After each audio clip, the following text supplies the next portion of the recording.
welcome once again to Seattle Connected, the show that connects you with entrepreneurs, business people, movers and shakers in our community, letting you know who they are first before they become household names, which we know they soon will be.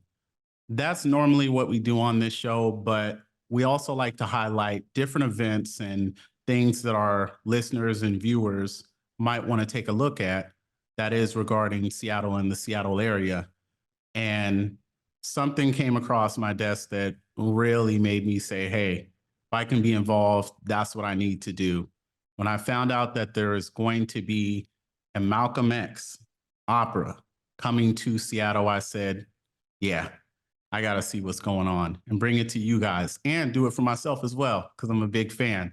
So I have the pleasure of interviewing someone who is the head researcher. Listen, there's nobody else. It's her. So if they say that it's them, they're lying to you. Please give it up for the accomplished, the intelligent, the beautiful Miss Tamara Payne. Welcome. Hello, hello, and thank you. Hey, how was the intro? Was it okay? I always ask my guests that. That's fine. The head, I don't know about the Yes. best and all that, but okay. Also, the premier, the go-to. Yes. Yeah, well, thank you so much for taking time out. I really appreciate it. Tamara, so where are you located at? I live in New York. I'm in Harlem.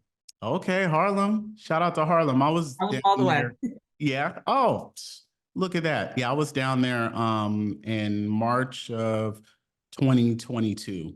And Oh, it was unusually warm that day.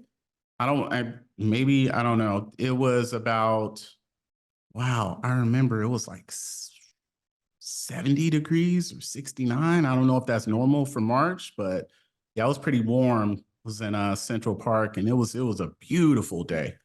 And so we've had mild winters lately, and yeah, so usually in the wintertime, like this in February coming up in January, it's usually bitterly cold. We get those snows and ice. Haven't had that for years. I mean, yeah. I think actually New Yorkers are forgetting that we've had those types of winters. Yeah, I was like, man, is it like this all the time? And I think Which I said it out loud, and the delivery guy was like, nah, man, you lucked out, brother. I was like, all right, cool. And I was really admiring some of the brownstones out there. And I was like, oh, these are so awesome. And so the same guy, he said, yeah, you could have got one if you would have, made a move like 20, 25 years ago when, the value wasn't as high. But he was like, now, yeah, you better bring something major to the table. It's hard to get one of these. So I said, all right, I'll have to work harder and see what can happen. But yeah, it was a great time. yeah, don't give up on that dream. All That's right. what I Oh, please keep me in your prayers.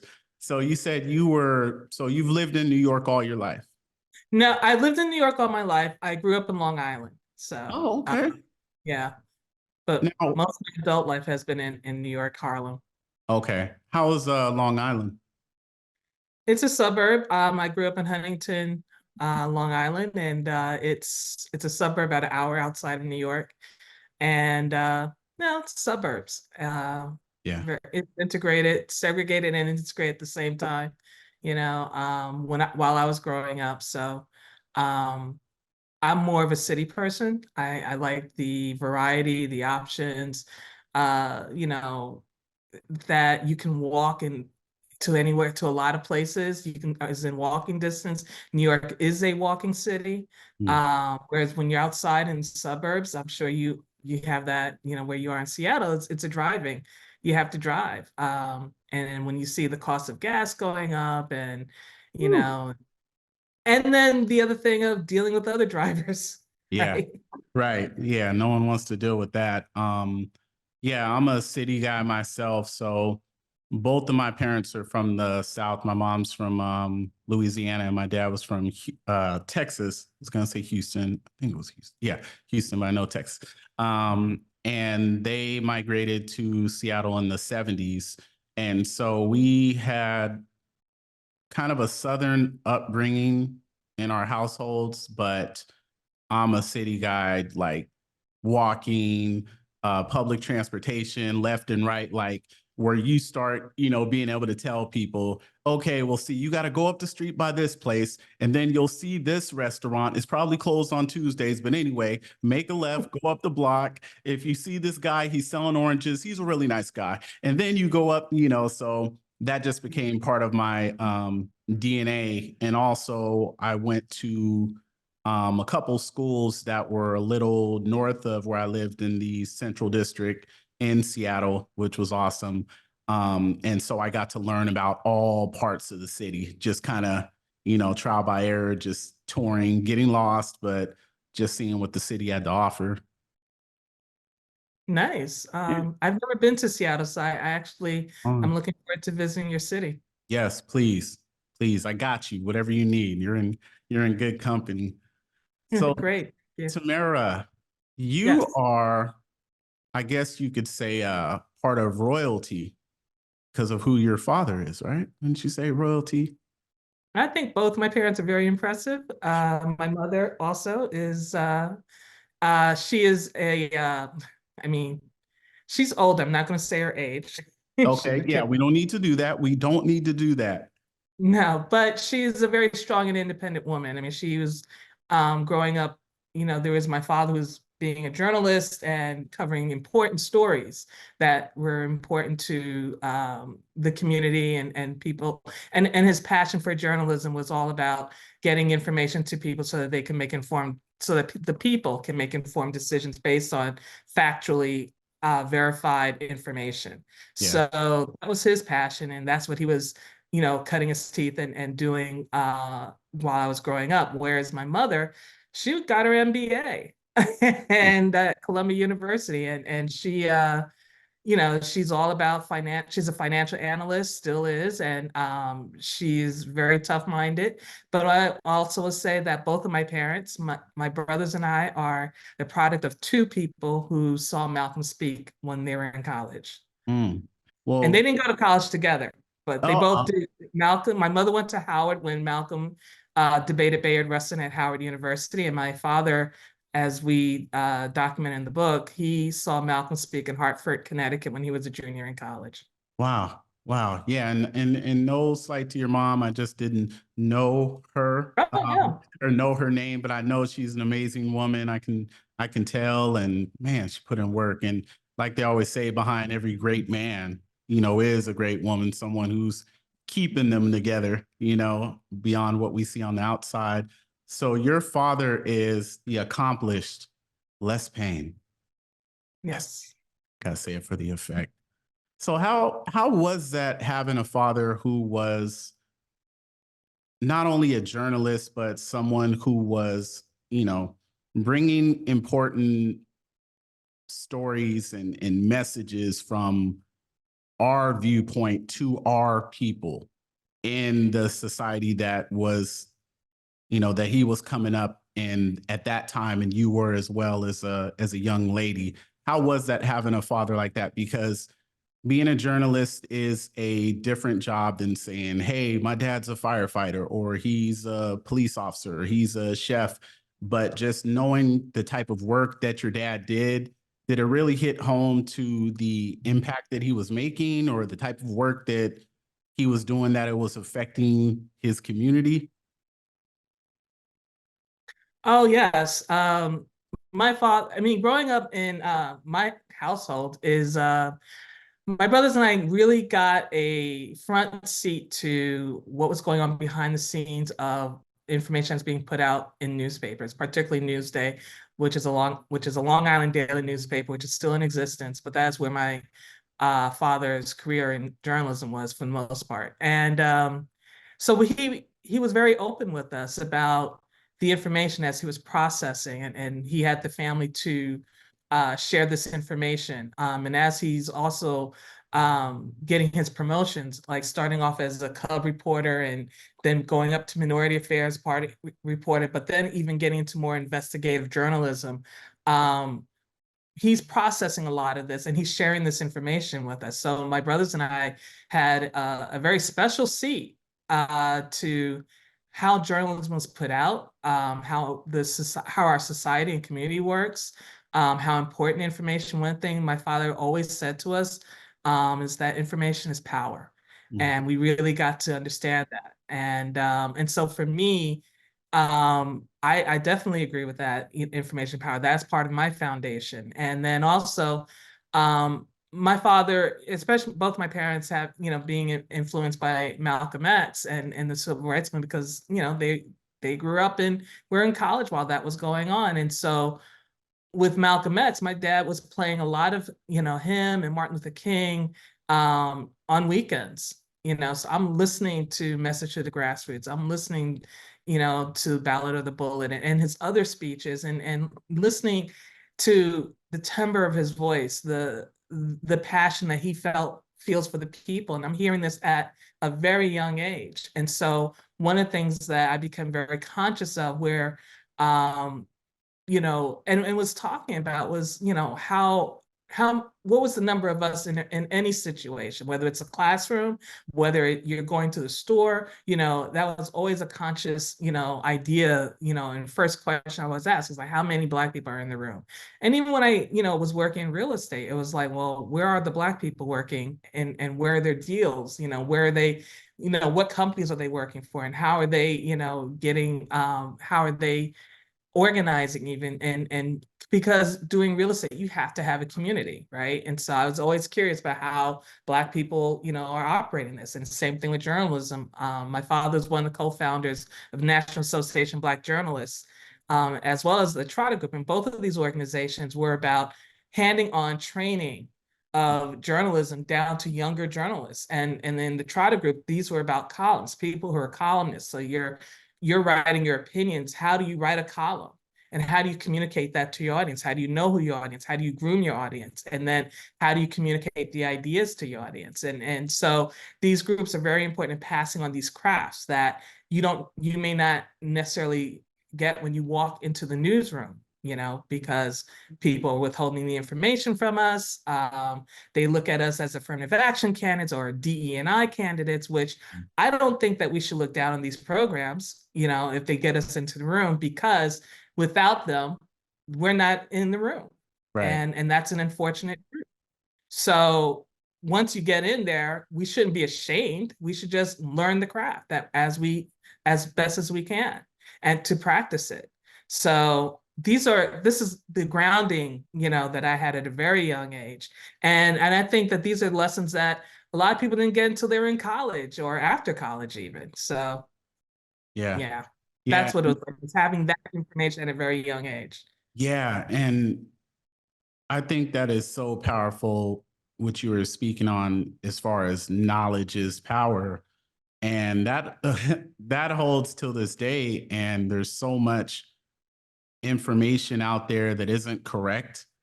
And it's Mhm. brought to you by different sources that want to pick and choose certain things. They want to omit certain things, whether it's what's happening today or when it revolves around our history, which we see it isn't new.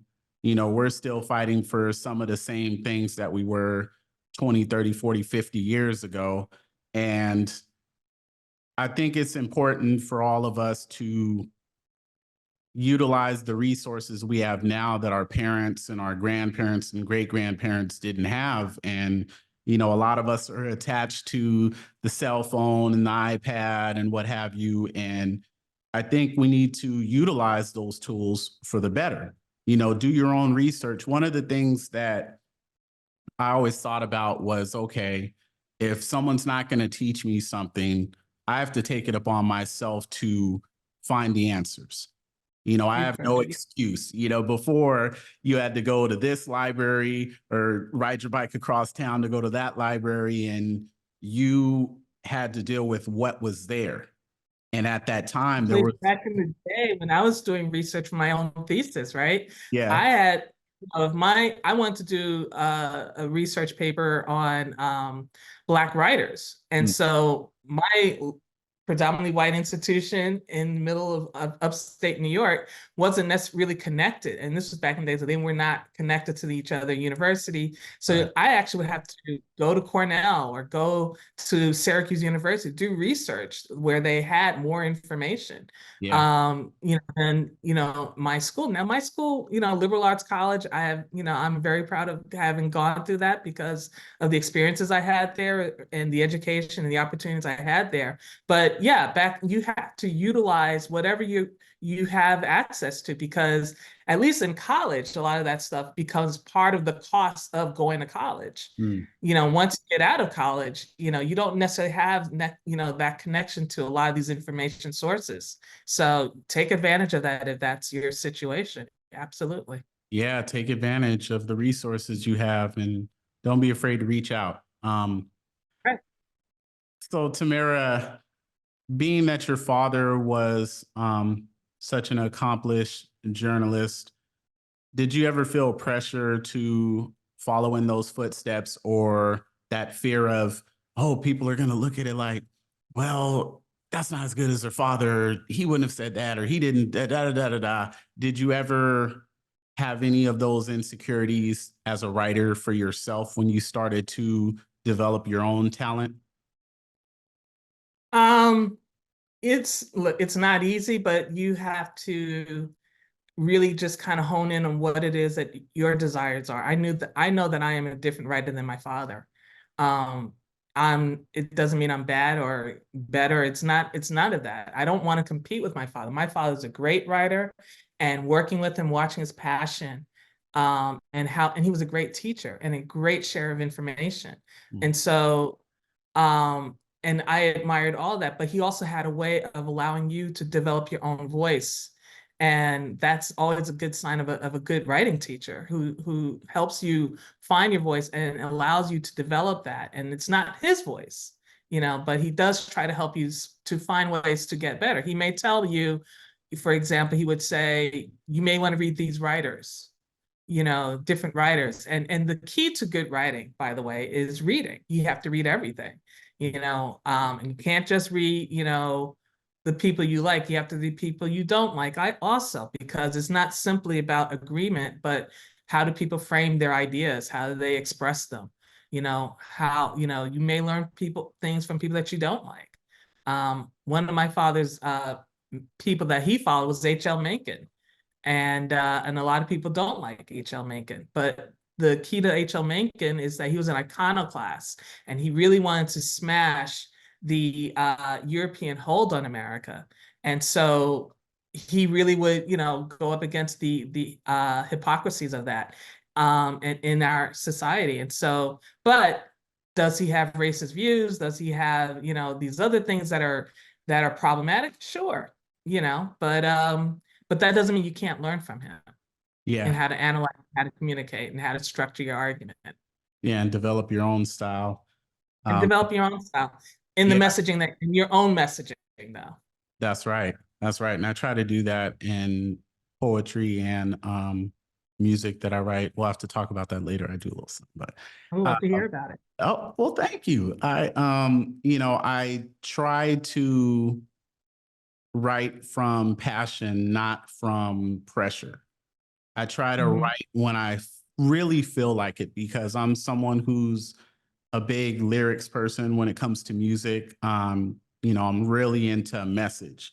Whether I was listening to music from, the Motown era, that was my mom's era, to, now I like to say, okay, what is this person saying? Just like if I'm reading a good book, what are they saying? And so I think about, as you said, knowledge is power. And Mhm. words are power, and they affect people and they have a meaning. So I'm thinking, okay, well, if someone's reading something that I wrote or they're listening to something that I created, what are they taking away from this? I never want to steer people in the wrong direction. And what kind of message am I trying to convey to the listener or the reader? And I think with that comes a sense of responsibility.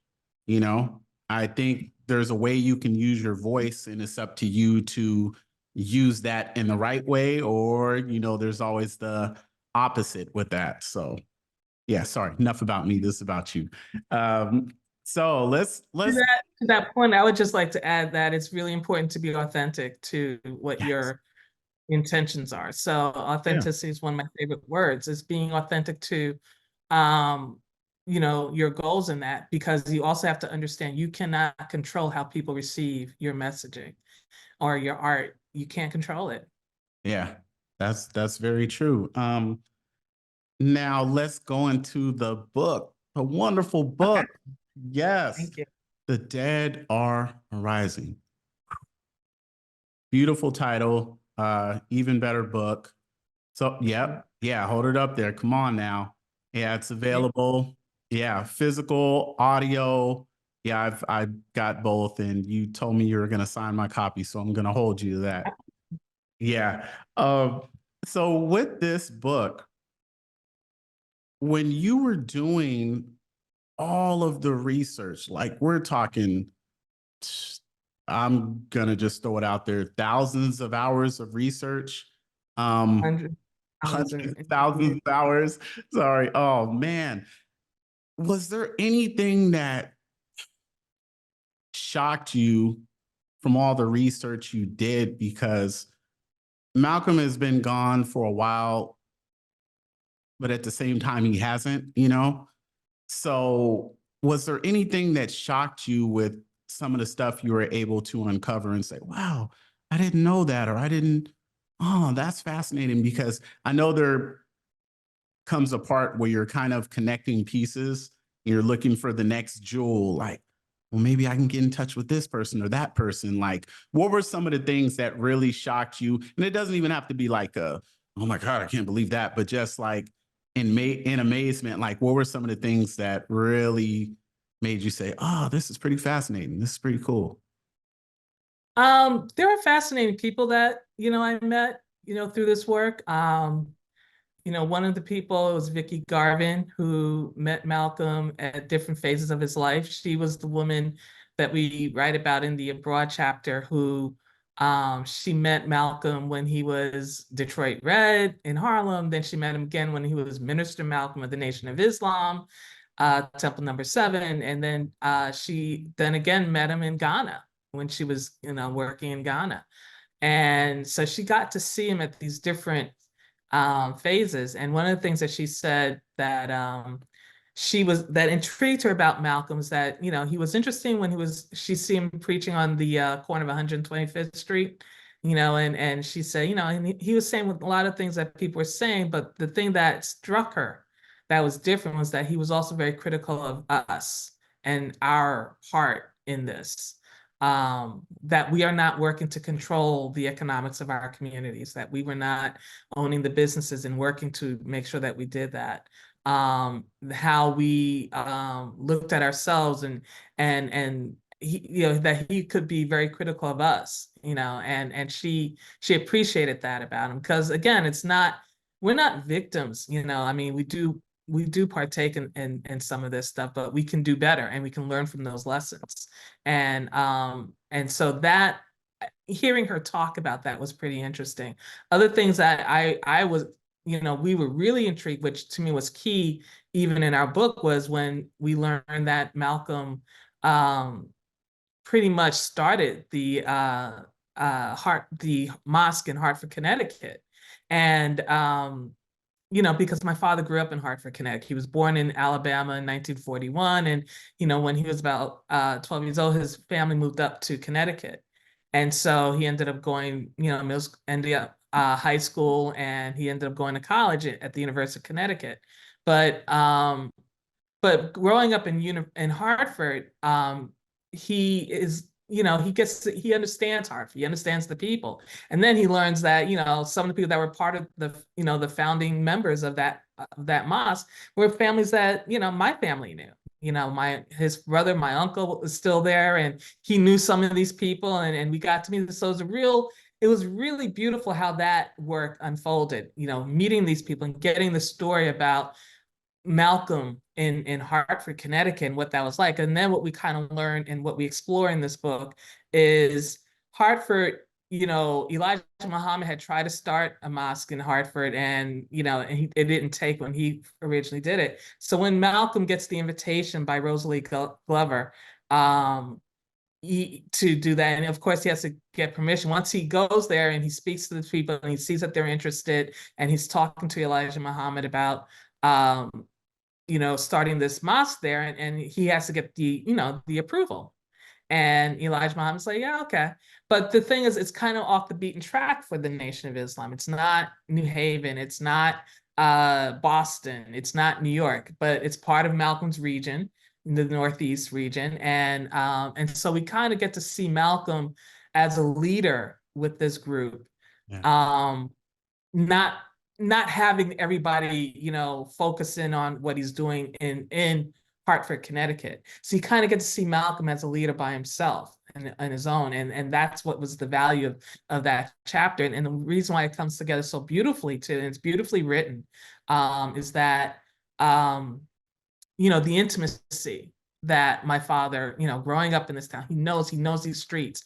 He understands what it means when you say Black, how people are receiving that, including himself. Yeah. Because he writes about that. So it was a beautiful experience doing that.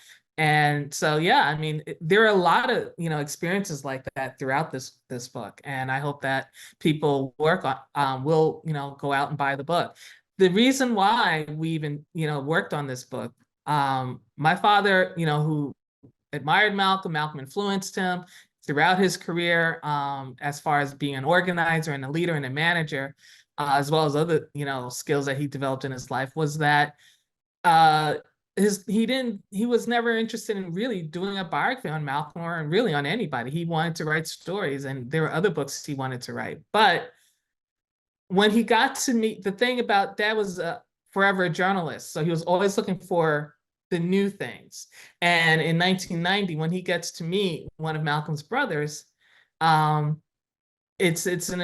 gets to talk to him, and he realizes the importance of this, and he records that in that conversation, and he comes back and he says, I'm seeing Malcolm in a different light. I'm seeing Malcolm as a young boy. I'm seeing Malcolm as a child. I'm seeing him as a brother, dealing with sibling rivalry. I'm seeing all these things about Malcolm. These are things that help to form Malcolm, but we don't know this about Malcolm. And what it does, it humanizes Malcolm more. And so Dad was like, we need to know more about this. Because the other thing, what we think about in 1990, Malcolm has always been presented to us fully grown and angry and in a vacuum. He spoke to Black people because we understood what he was talking about because of our experiences. And a lot of white people just looked at him as somebody who spewed hate and violence. And so what we wanted to show was that, Malcolm was not simply that. I mean, and that's a misconstruction of Malcolm. That's not an understanding of who he is. So what we wanted to show was who Malcolm was in the context of his family and in the context of the world that he grew up in, because he didn't just spring out of nowhere. Yeah, and I think that's important. It's almost like a prequel, right? Sometimes you'll get one side of a story and it's like, okay, this is the man. This is how he is. But you don't often get to see the different sides of that person, the different layers to that person, and how everything you go through in life kind of shapes your perspective and how you see things, how you view things, your thought process. And a lot of times those things are left out, like you were saying, the brother to the father and everything else. He wasn't this angry person 24/7, and he's just, he was a human being. He had things he liked, things he didn't care for. He had different, aspirations and things that are left out a lot of times. So I think that's awesome that you did so much research into this and just being able to put the man Malcolm out there in a different light that, some of us might have not thought about or known about because of the lack of research that was done. And I think that probably attributes to him passing at such an early age. And we tend to forget that. We look at Malcolm X just like Martin Luther King and how powerful these people were. the impact that they had then to now, but we often overlook, oh, these guys were really young when they passed. They Yeah. lived the life of, someone who was 80 or 90. And the evolution of that person wasn't over, 20, 40 years. They had a small window that they really made such an impact, and then it was gone. And it's like, it's everlasting to this day. And I think it's important to also understand what they were up against. Yeah. Um, Ooh. you know, and that is continuing today, and in different forms, but the same. And when we see the rolling back of, DE&I, and we see the rolling back of affirmative action for, college admissions, and we see all of these things happening, this is the rolling back. But they were fighting to just, and it wasn't even fighting for us to get preferential treatment, it's just for it to be looked at, because the inclination of people in power was to ignore us. Mm.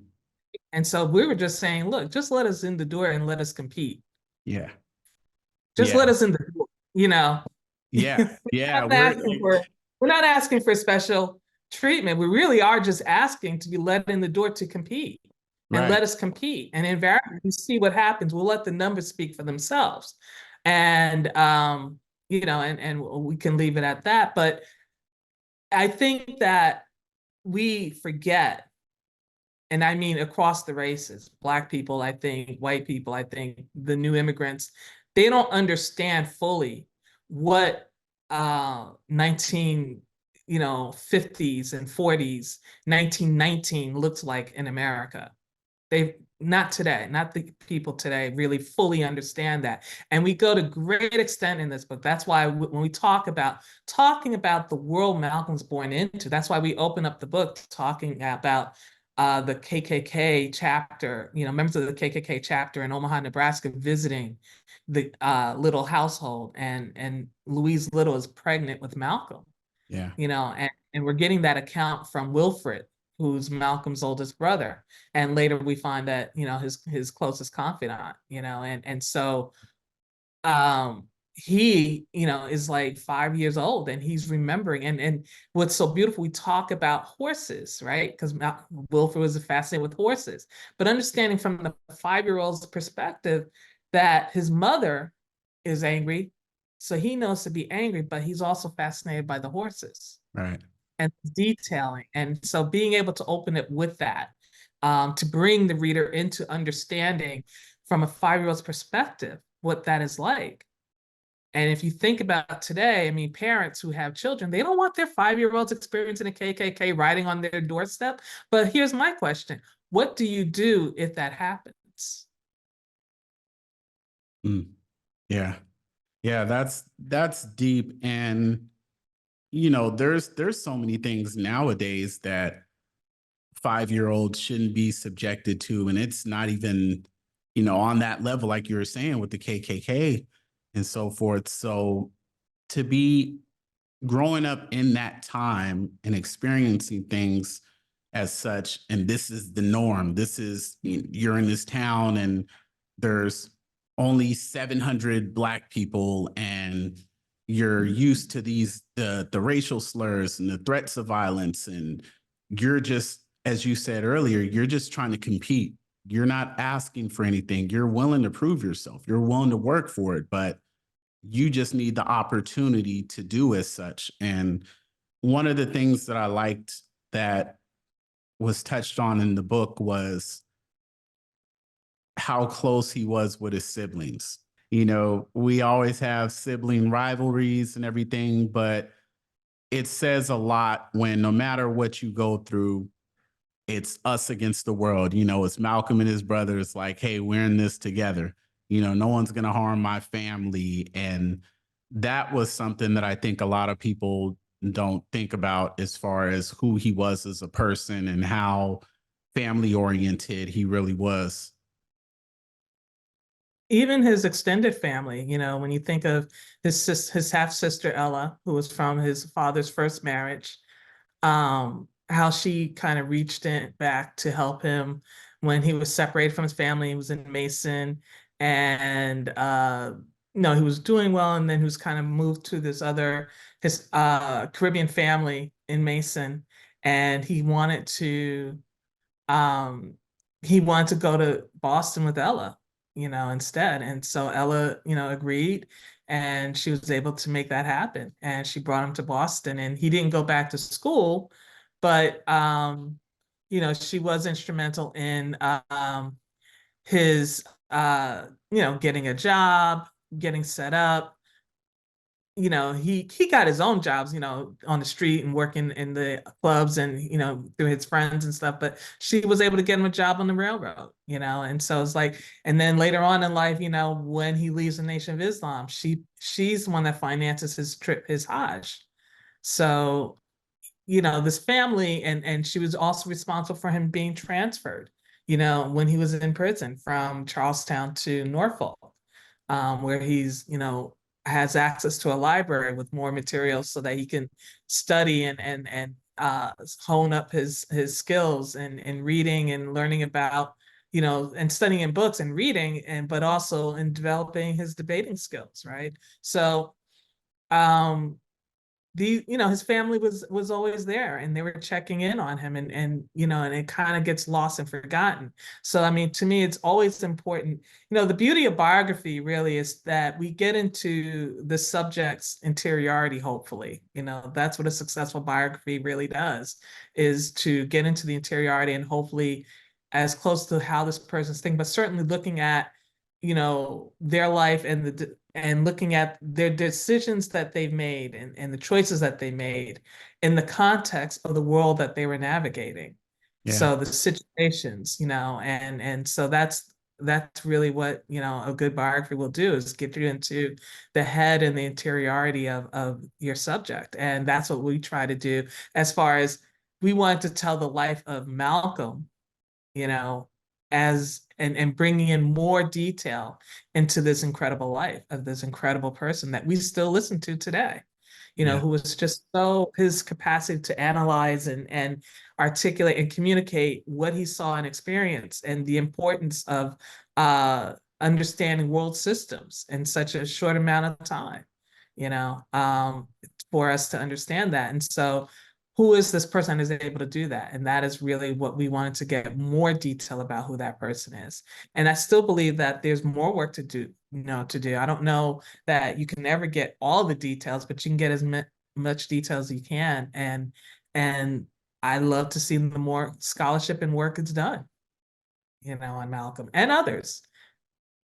Yeah. Tamara, and speaking of family, with the untimely passing of your father in 2018, did you feel a sense of, I have to finish this for him? Or did you kind of wrestle with the thought of, let's just leave this alone? Or what were your thoughts? Because I know it's hard when you lose a parent and everything that goes along with that. But you being as close as you were with him and knowing how important this project was for the both of you, did you wrestle with the thought of not finishing the book, or was that like a no-brainer? Like, no, I have to do this for dad. It's still gonna get done.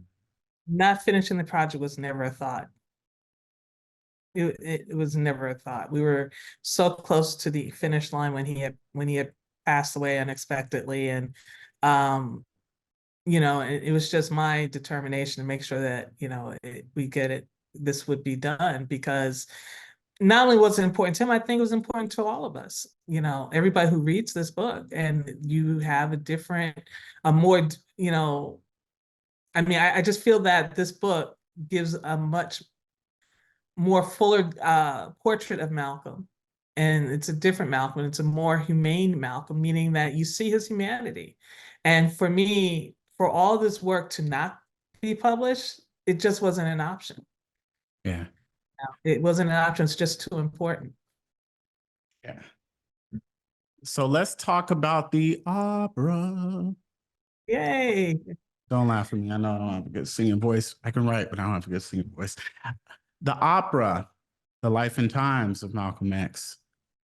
What were your thoughts when you heard that this was coming together, an opera on Malcolm X?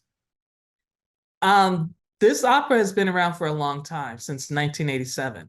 Really? Uh, yeah, See, these are the things that I didn't know about. I didn't, yeah. yeah, I was probably on the playground at that time, but I didn't know about that. Yeah, so I had heard about it back in 1987. My parents did see it. I did not. I was in college, and you know, it was interesting, I thought then, and it was done by, the people who are involved with it now, Anthony Davis, Christopher Davis, and Talani Davis. So another family, another powerful family, right? Mm. Is putting together this opera about Malcolm X, and so it's an interesting concept all along. The idea of how do you set Malcolm's life to music, you Yeah. know that was always an interesting concept to me. So I had never seen it earlier. Now, I did get to the first time I saw it was in 2021, Hmm.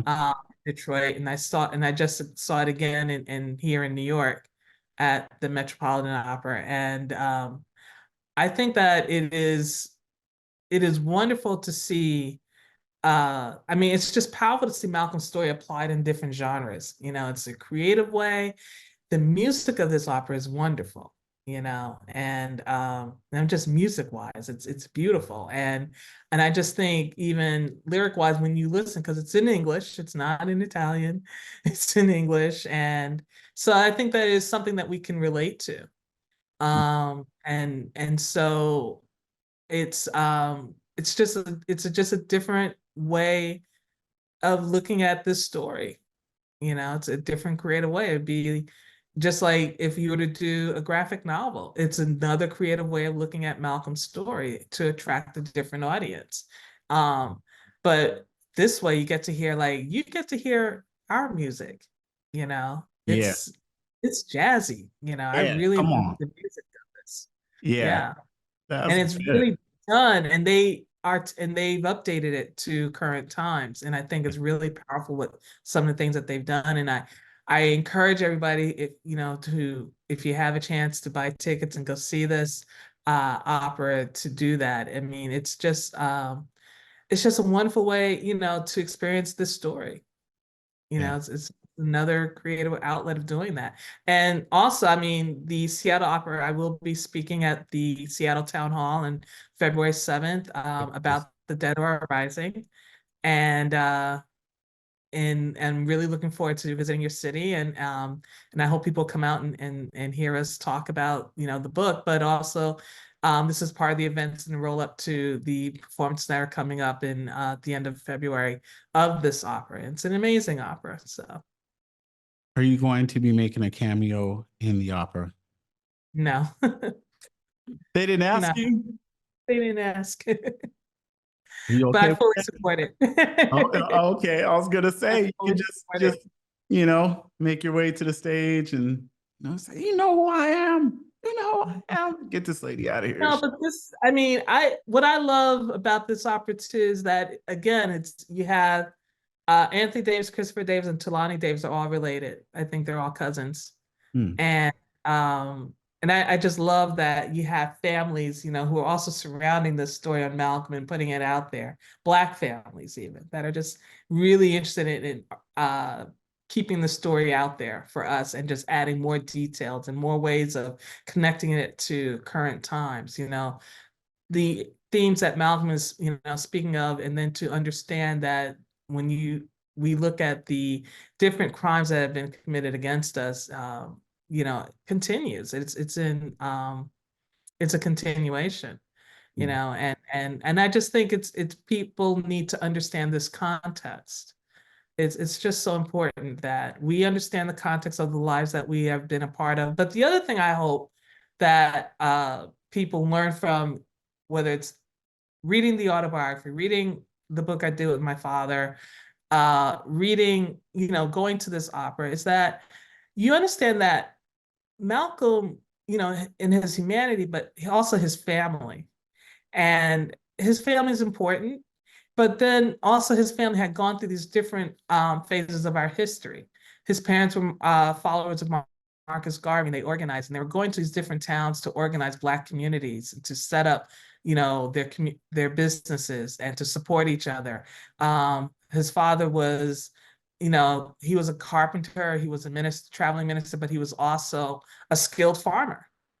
And one of the things that he would do was organize how to farm different crops in these communities. And he was working with some of the Polish neighbors, some of, and other Black neighbors. I mean, it wasn't just all Black, people, but he was organizing people. So there's this sense of organizing that was always there, in Malcolm's family and his background. So the stuff that we see in Malcolm as he becomes the Malcolm X that we know, and then even more as El Haj Malika Shabazz, is that, this connection even up with Africa and his experiences in Africa is also building up on that background of his family's his parents as followers of Marcus Garvey and organizing. We have in our book that, when Marcus Garvey even visited the family, Malcolm was very, very young, but he visited the family, and it was private visits. They were secret visits, and but it was how he was staying in touch with what was going on in the organization, and also that the parents had, they had an important role in the organization that he needed to stay, in connection with them about this. So there's all this information that, that just wasn't fully realized and understood. And for me, one of the powerful stories of Malcolm is also that connection to Marcus Garvey, and knowing that Garveyism is very much, connected to Malcolm, and should be celebrated as such.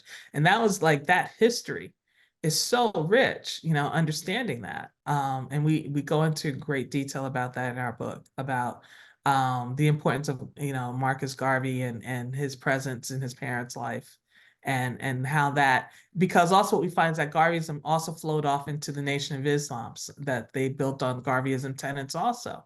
And that was also one of the attractions that attracted Malcolm's brothers, Wilfred in particular, who was the first one to join.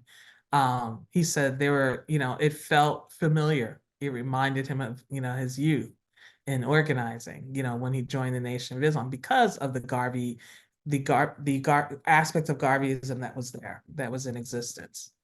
Mhm. What's one thing that you would want the reader to take away from this book? And when I ask that question, I'm mainly thinking about the millennials and people who weren't around when Malcolm was alive. For myself, I remember when the movie was coming out and I was in middle school, and that was, I knew it was something big. And at that age, I'm thinking, okay, I've kind of heard about this guy. Face looks familiar. I've seen him different places and barbershops and whatnot in the city. Okay, he looks like me. This is something I want to see, because we weren't represented correctly in film a lot at that time, and still to this day. But I knew it was something special. So I saw the movies, me and my friends had the hats and the shirts and everything.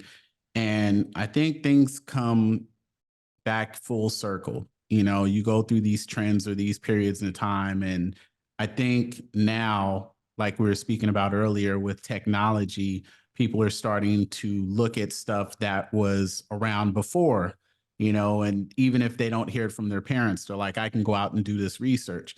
So you have people, whether through music or film, podcasts, saying, oh, I didn't know this about Malcolm. I didn't know this about Martin Luther King, or I didn't know this about, I'd never heard of Marcus Garvey. There's, people out there who haven't. So what's one thing that you would want people to take from this book who may have not been around when Malcolm was alive, or they might be studying right now at their local college and they say, let me check this out?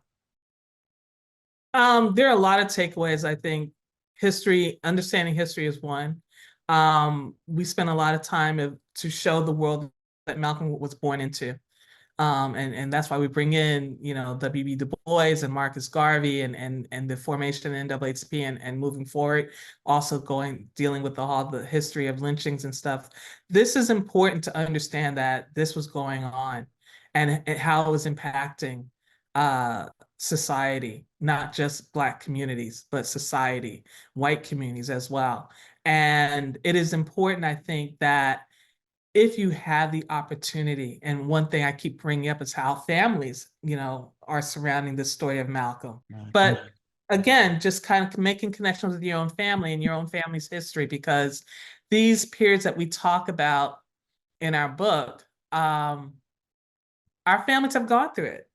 We have members of our families that lived through the great migration from the South to the North. How did our families get to the North? How did our families stay? How did some of our families stay back in the South? Understanding those stories and the reasons why, because that's all a part of who we are, but also is to understand what's going on today.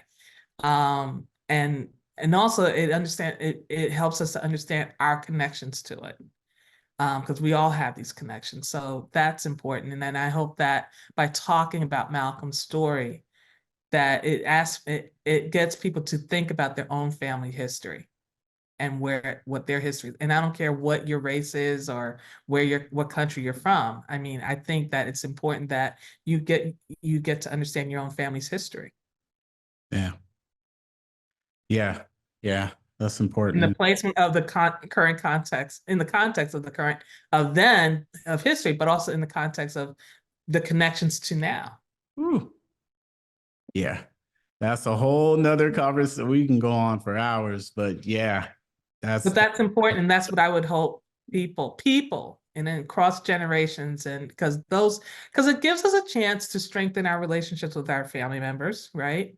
It gives us a strength to get an understanding of some of ourselves and our personalities, and but also it gives us a richer context of what's going on today. And so, how do we do that?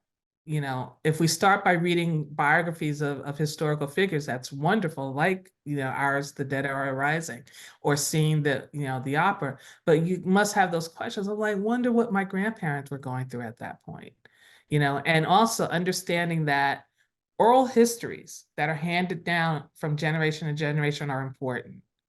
And so as much as you can learn more about the oral histories and then also verify how much of those, because some of it is fiction, some of it is mythological, but you can also verify it too. And as much as you can verify it is important. But I think this work is important in addition to what we're going through. To understanding what's happening in the news today, we need to have the context of how we got to this point personally. Miss Tamara Payne, do you see yourself writing a biography? I do. But right now I'm not sure who it's going to be about. Probably I'm very interested in doing more work on my father. His story is very important, I believe, as well as his, the work that he's done in journalism. And so right now I do see myself doing projects, and I am working on a couple of projects right now, focusing around my father's work. But eventually, yeah, I do see myself doing a biography. Please let me know first. Please let me know. I think that would be incredible, but I am looking forward to the projects that you are working on. And I know your father is definitely happy for how the book turned out and everything else that you have accomplished, and as well as your mother. But I want to thank you so much for taking this time out with me and my audience. And this has meant so much, and I've learned so much in a short amount of time. And I think it's important for us to keep the conversation going, even Absolutely. when the cameras are off and when we disconnect from electronics, to keep the conversations going. Because one thing that I learned is just because you stop something, it doesn't mean that it's gone away. You can sweep a mess under the rug, but it's still there. So I think we need to do more of having these type of conversations to get some sort of resolve. We always hear, now's not the time. Now's not the time. Well, when is it the right time. When Yeah, is the when right somebody tells you that now is not the time, then that's just not the person to speak to. right? And that just shows that there's something going on with that person where Right. they're not comfortable dealing with something. You just have to seek out your people, your Right. community, who and there are people, and we have, as long as we continue to seek out those people. And I also will tell people, it's like, as far as doing research, I mean, starting at with your own library and just seeing what other library systems that their library is connected with. Yeah. There's library loans, there's things that you can go through your library, as we said, with the internet, that you can connect and read newspapers. And one way of getting behind some of those paywalls is through your library. Right. And these are just things that, if people don't know, they should utilize these resources, because library cards, as far as I know, is still free. Yeah. They still are, at least for right now. So let's take advantage.